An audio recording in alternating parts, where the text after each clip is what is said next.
All right guys, it's Saturday. We're back out in the garage and I finally got the metal for the crossmember. So we're gonna finish this out by making a custom crossmember for our transmission. Now I've already gone ahead of you guys. As you can see, I pulled the cab, I pulled the doghouse. Let me bring you in and take a look at what I've got going here. So what I did was before I pulled the cab, I pulled some measurements and saw just how far up I could bring the transmission. And right now I've got it set about where I'd like to have it when everything's said and done. Now I think this will put me at about 4.5, 5 degrees of pitch on the back of the transmission. Ideally, as we've talked about before, you want to be somewhere around 3 degrees. It's not in the cards for this setup unless I severely modify the engine mounts and I put a rear sump pan on this thing. So with the truck kit for the QA1 system, it seems like the front of the engine's up just a bit higher, and that's giving us a bit more angle on the driveline here. So what I did was I measured what my approximate angle is going to be off of the back of the transmission to the rear end, okay? And as it's currently sitting, the drive shaft angle would be about 2.5 degrees. Now, if our transmission is sitting at 4 degrees, we have 2.5 degrees pitch in the same direction. That puts us at a working U-joint angle of about 2 degrees. So that's actually really good. That's where we want to be. We want to be somewhere in that 2 degree range. I think this is going to work. Now I have to make a few modifications. One, I'm going to have to pull out, this is the bracket for the 2-piece drive shaft that we're no longer going to be needing. So I'm going to go ahead and cut out these rivets and punch out this lower piece, and then we'll trim this off flush and clean this up a little bit on the crossmember. And then we've got to figure out what the configuration is going to be with our exhaust here. So we want to be able to clear the exhaust, and running this along the bottom of the frame, straight across the bottom of the frame, is not really an option for the crossmember. It's going to interfere with our exhaust along the bottom. Now the trick is it's actually going to be pretty darn tight at the top as well. So we're going to have to figure out exactly how that crossmember configuration is going to have to be. I'm imagining it's going to come across the top, drop down, catch the transmission, come back up and over. So that's probably what we're going to have to do. But I've got plenty of metal for that, and I've got enough stuff to make brackets for the inside of the frame as well. So let's go ahead and get to it. I'm going to start by cutting this bracket off and getting this out of the way. That should give me a little bit clearer shot of the back pinion, which we don't have the angle set on that yet, but eventually we will have to set that to a matching corresponding angle of the transmission here. Let's get to it. I'm going to cut this bracket out.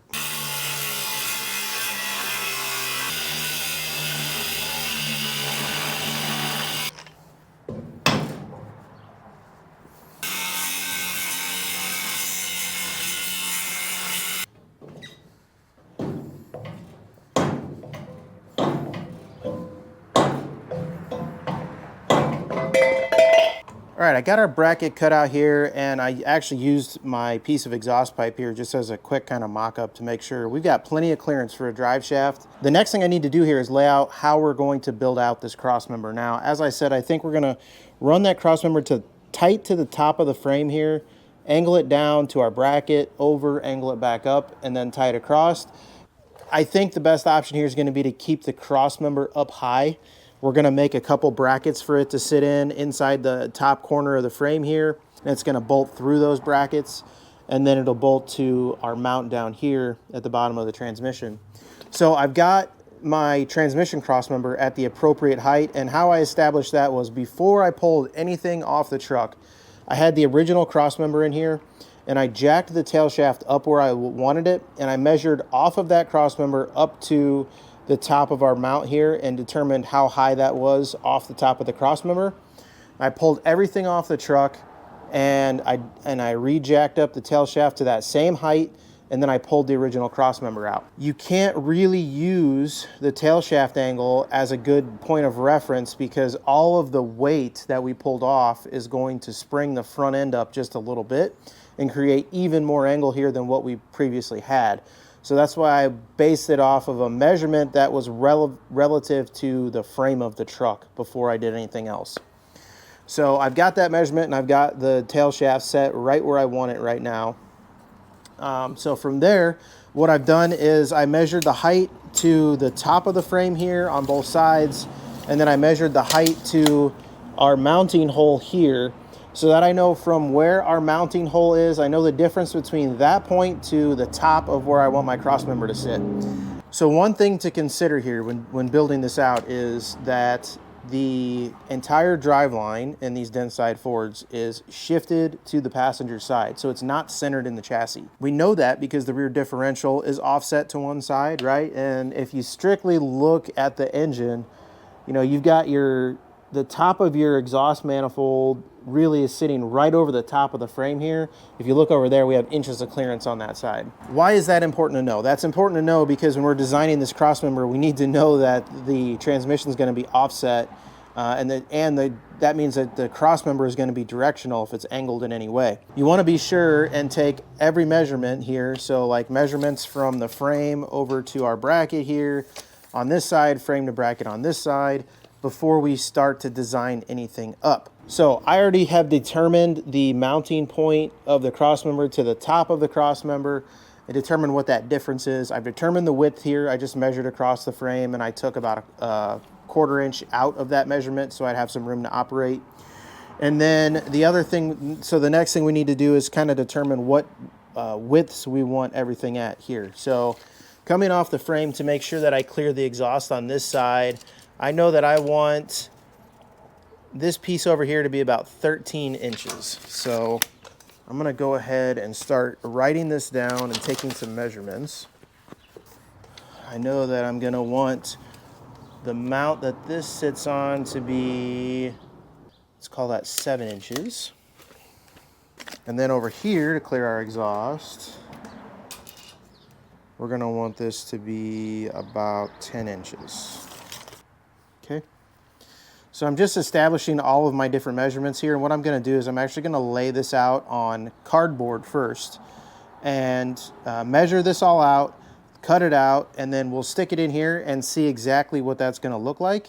And that way, before we ever start to cut on our metal, we have a good idea of exactly how this is gonna fit. Once we have that templated out, we can use that template to then start cutting up the pieces we need for the crossmember and getting it all welded together.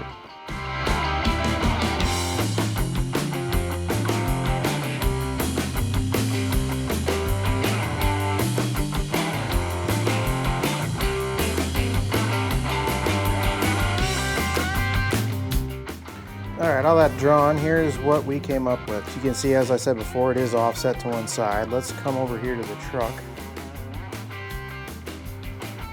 And let's see what this is gonna look like. So it's gonna come over, up under. Now this is why we do this. So as you can see here, I'm probably not going to actually clear the exhaust in the way that I have it currently mounted. So let's just move that out of the way. It's gonna be close. But let's just move our exhaust tube out of the way for now. You get a pretty good idea. I have some side-to-side clearance here. Now, as far as putting this in, probably have to jack the transmission up. Get this above the rails. Yeah, this will work. You'll have to put it in at an angle. So it'll have to come in at an angle like this to get it above the rails.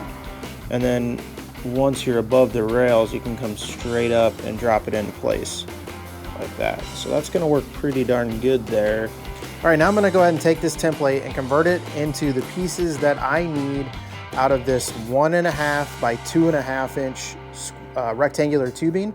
And it is quarter wall. It is really overkill for this purpose, but I wanted something good and strong because we're using rectangular tubing. Round tubing is stronger than rectangular or square tubing. But in this case, that quarter wall is going to be more than enough for this purpose. The other thing I am going to do is I'm going to take this thick wall tubing, and this is DOM tubing. I'm going to drill a hole for this to sit in inside of our center tubing here. I'm going to sleeve that, and that's going to be our mount bolt for the transmission crossmember mount to the crossmember here. So that'll be sleeved with this nice bolt. We'll put a 7/16 bolt through this. On the ends, I'm gonna do something similar up here for our final mounts. We'll sleeve these with this same tubing. And then I'm just gonna take some 1/4 inch plate up into the frame on either side, not in this shape, but something like this up on either side of the crossmember, welded into the frame with a hole drilled in it. And that'll all line up with this crossmember here. bolted into the frame. So that's kind of the general idea. I'm gonna stop talking about it and I'm gonna start making it right now.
All right, guys, so I got this tacked up now. We just kind of test fitted in there. It looks pretty good. So I got it tacked up kind of in all four corners where, so that this thing doesn't move on me at all. And the next thing I want to do here is I actually want to drill similar holes to these out here where we're going to mount the cross member to the frame. So I'm just going to use some plates on either side that we're going to drill through. And I want to sleeve this tube. So we'll have a sleeve here, here, and here that our bolts are going to ride through, just like this one. I showed you this earlier. So the sleeve's going to sit down in there. We're going to cut this flush and weld it all the way around. That way, when we tighten on this, we're not crushing that tubing. Not that this quarter wall tubing probably needs it, but I'm just going kind of the extra distance here and making sure that this thing is going to be fairly bulletproof and not cause me any issues down the line. So we're going to sleeve the mounting locations here and here, as well as the cross member mounting location there. And once I've got all these drilled out, I'll cut sleeves for these. We'll get these welded in place, and then I will final weld all of this cross member up together.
All right, guys, this is the cross member here. I think it turned out pretty nice. Not some of my best welding ever, but I eventually got her dialed in a little bit. You can see here it's still hot. I got these bolts sleeved in here. You can see from the end. See the sleeve in there, and I did end up tacking those on the inside too. Probably didn't really need to, but just as a safety. So all three of those holes are sleeved. These two are going to, the two outside sleeves and bolts are going to be used for mounting to the frame. The center one is where our transmission mount is going to mount down to. Now I did measure, we did get exactly our 3" of drop that I want here out of this cross member, and our exhaust should be able to pass underneath this cross member as well. The next step here, I'm gonna let this cool down. It's very hot still. I'm gonna go ahead and get the doghouse and the cab lifted off so we can start making up our frame brackets. We'll get our frame brackets made up. We're gonna have 4 identical frame brackets, and then those will get welded onto the frame.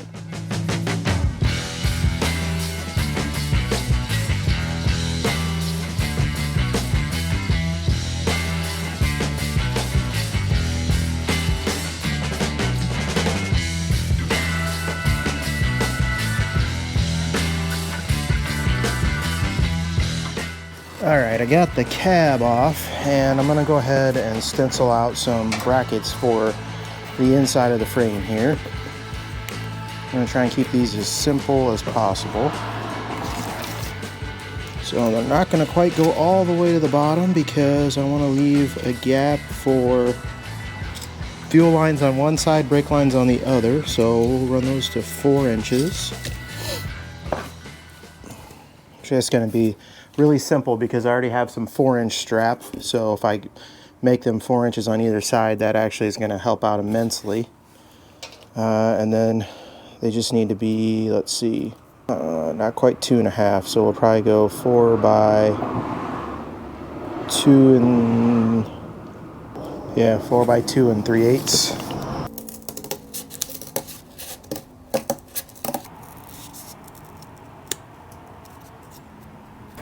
Okay, pretty simple bracket, just like this. Make 1 on each side of the cross member. We'll drill a hole once we figure out where the hole needs to be. And we'll probably slot that hole so that we have some play of the cross member back and forth. And then what I'll do is I'll actually bolt these to either side of the cross member. We'll stick the cross member all the way in, put these brackets out tight to the frame, clear off the paint on the frame, tack them in, and then buzz these in on either side of the frame. So it's going to be really simple, it's really straightforward. Not much to these at all.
All right, guys, so I got my tabs tacked in on each side here. You can kind of see that gap I was talking about. I got a washer in there right now.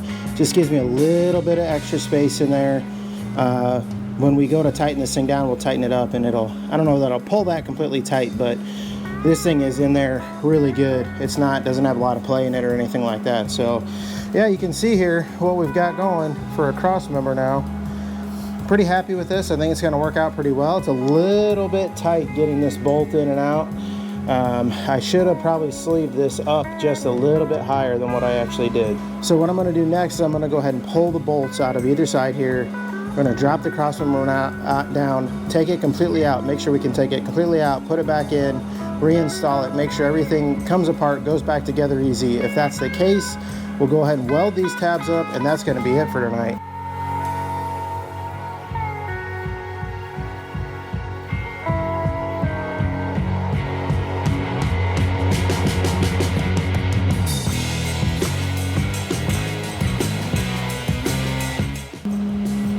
Alright guys, there you have it. Got our cross member installed.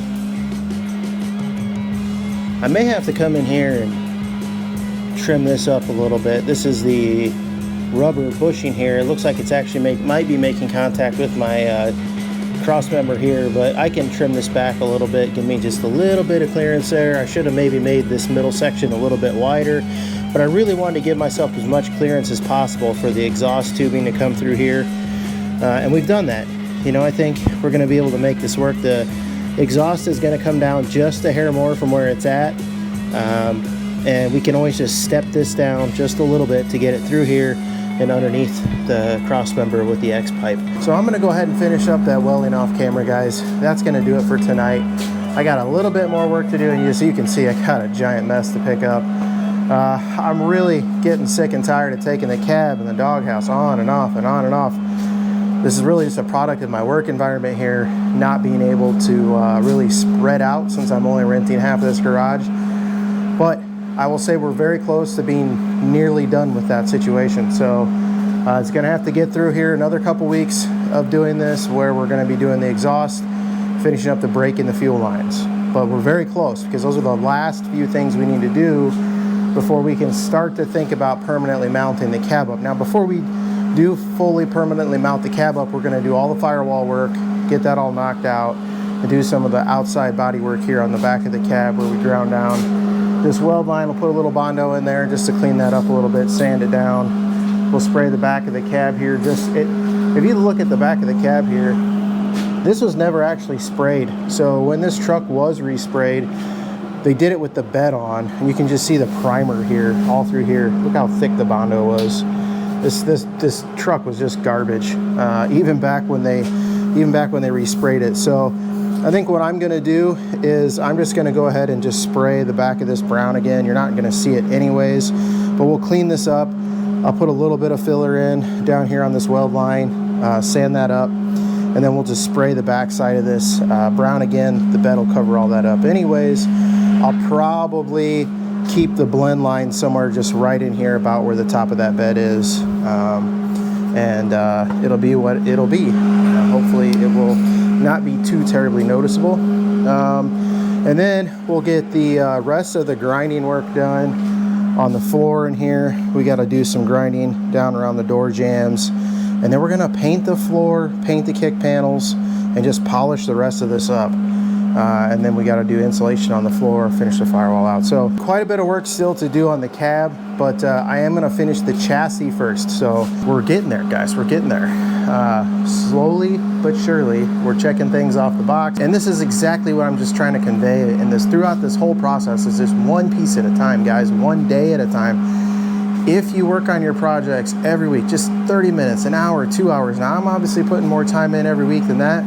But if you just work a little bit every week, it's incredible what you can get accomplished. And it just keeps the motivation up and going. And I'll tell you what, there have been times when I've been sick of doing welding or sick of doing grinding or sick of doing one thing or another, but my motivation for this project has never wavered. And I've never been more excited than I am right now, because we are so close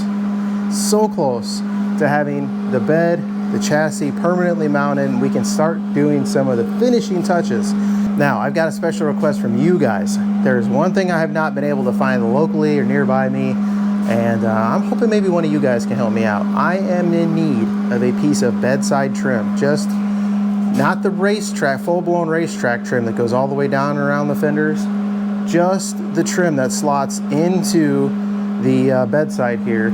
I may even throw a picture up here so you guys know exactly what I'm talking about.